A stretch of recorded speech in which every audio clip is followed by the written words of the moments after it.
തിരുവനന്തപുരം പാലോട് ഭാര്യയെ കുത്തിക്കൊലപ്പെടുത്തിയ ശേഷം ഒളിവിൽ പോയ ഭർത്താവിനെ കണ്ടെത്താൻ പോലീസിന്റെ വ്യത്യസ്തമായ ലുക്കൌട്ട് വീഡിയോ. 4 വർഷം മുൻപ് നാസലയെ കുത്തിക്കൊന്ന ശേഷം ഒളിവിൽ പോയ റഹീമിനായിട്ടാണ് അന്വേഷണം ശക്തമാക്കിയിരിക്കുന്നത്.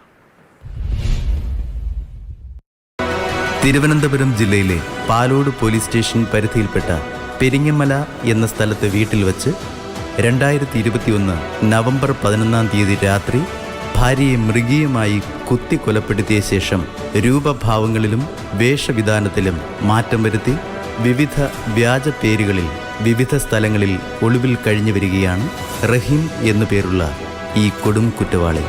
ഇതിനോട് രൂപസാദൃശ്യമുള്ള ആരെയെങ്കിലും കണ്ടാൽ സൂക്ഷിക്കണം. കാരണം ഉറങ്ങിക്കിടന്ന ഭാര്യയെ ക്രൂരമായി കുത്തിക്കൊലപ്പെടുത്തിയ ശേഷം നിയമത്തെ വെല്ലുവിളിച്ച് നടക്കുന്ന കൊടും കുറ്റവാളിയാകാമത്.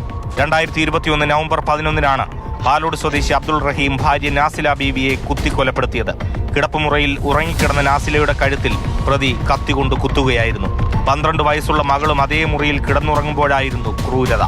ചാക്കായിറ്റിയിൽ ക്ലർക്കായിരുന്ന അബ്ദുൾ റഹീം രാത്രി 10 മണിയോടെയാണ് കൊലപാതക ദിവസം വീട്ടിലെത്തിയത്. അന്വേഷണത്തെ വഴിതെറ്റിക്കാൻ ആറ്റിന്റെ തീരത്ത് ചെരിപ്പിട്ടതടക്കം പല ശ്രമങ്ങൾ പ്രതിയുടെ ഭാഗത്തു നിന്നും ഉണ്ടായി.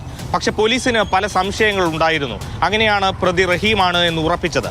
എന്നാൽ കൊലപാതകപൂരം പുറത്തറിയുന്നതിലെ കാലതാമസം അന്വേഷണത്തെ ബാധിച്ചു. രാവിലെ നാസിലയെ കാണാതായതിനെ തുടർന്ന് റഹീമിന്റെ പിതാവ് അന്വേഷിച്ചപ്പോഴാണ് കിടക്കയിൽ രക്തത്തിൽ കുളിച്ചു കിടന്ന മരുമകളെ കണ്ടെത്തിയത്. തുടർന്ന് നടത്തിയ അന്വേഷണത്തിൽ റഹീമിന്റെ CCTV ദൃശ്യങ്ങൾ ലഭിച്ചെങ്കിലും തുമ്പുണ്ടായില്ല. അബ്ദുൾ റഹീം ഓഹരി വിപണിയിൽ പണം നിക്ഷേപിച്ചിരുന്നു. അത് നഷ്ടമായതിൽ വലിയ നിരാശയുണ്ടായിരുന്നു. എങ്കിലും കൊലപാതകത്തിലേക്ക് നയിച്ച കാരണങ്ങളും വ്യക്തമല്ല. അന്യ സംസ്ഥാനങ്ങളിൽ വരെ പോയി അന്വേഷണം നടത്തിയെങ്കിലും ഫലമുണ്ടായില്ല.